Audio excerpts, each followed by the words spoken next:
नमस्कार बंधू भगिनींनो, आपणा सर्वांचं पुन्हा एकदा आमच्या चॅनलमध्ये खूप खूप स्वागत आहे। तर दर्शकांनो, आज आम्ही तुम्हाला एक असा उपाय सांगणार आहोत। जर हा मंत्र तुम्ही तुळशीला दीप लावते वेळेस जर याचा जाप कराल तर निश्चितच आपल्या घरामध्ये निरंतर लक्ष्मीचा वास होईल। आपल्या घरामध्ये निगेटिव्ह एनर्जी असेल ती दूर होईल आणि आपल्या घरामध्ये सदैव सर्व प्रकारचे सुख, शांती, ऐश्वर्य, समृद्धी, मान, सम्मान सगळं काही आपल्याला प्राप्त होईल। तर दर्शकांनो, आपल्या पुराणामध्ये, शास्त्रांमध्ये तुळशीचे खूप काही महत्त्व आहे।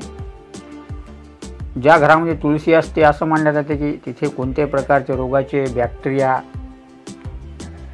येत नाहीत आणि त्यासोबत तुळशीचे शास्त्रोक्त बी खूप काही महत्त्व आहे।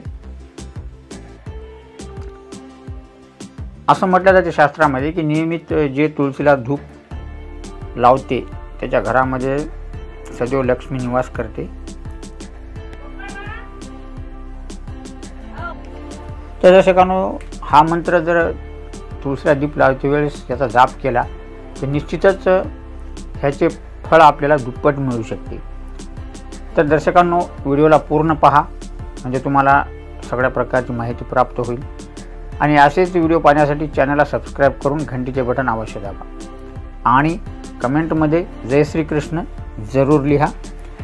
तर दर्शकांनो, चला जाणून घेऊया हा उपाय आपल्याला कोण्या प्रकारे करायचा आहे, कोण्या दिवशी करायचा आहे आणि आपल्याला कोणता मंत्र म्हणावायचा आहे। तर मित्रांनो, हा प्रयोग तुम्ही कोणत्याही गुरुवारी सुरू करावा। सर्वप्रथम सायंकाळी एक तीळ तेलाचा किंवा शुद्ध तेलाचा एक दीपक घेऊन आपण तुळशी समोर लावा आणि त्यानंतर खाली बसून म्हणजे कमलासन घालून किंवा पद्मासन घालून ह्या मंत्राचा आपण फक्त 21 वेळा जाप करा। मंत्र या प्रकारे आहे: ओम नमो विष्णुप्रिया तेरी मोह से कृष्ण मोहा, दीप धरू मैं तेरे द्वार, कर दो कष्ट दरिद्री पार। तर दर्शकांनो, ह्या प्रकारचा मंत्र आहे।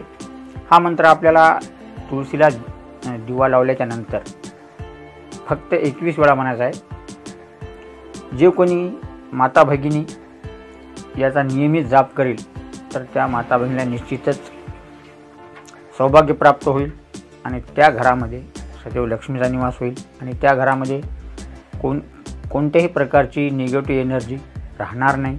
तसेच त्या घरामध्ये सदैव सुख, संपत्ती, धन याची प्राप्ती होईल आणि जीवन सुखमय बनेल।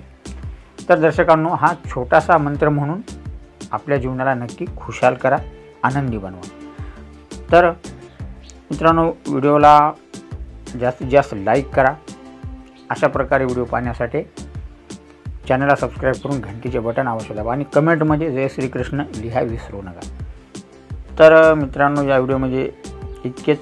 भेटूया पुढच्या व्हिडिओमध्ये एक नवीन माहिती घेऊन। हा व्हिडिओ पाहिल्याबद्दल आपला खूप खूप धन्यवाद।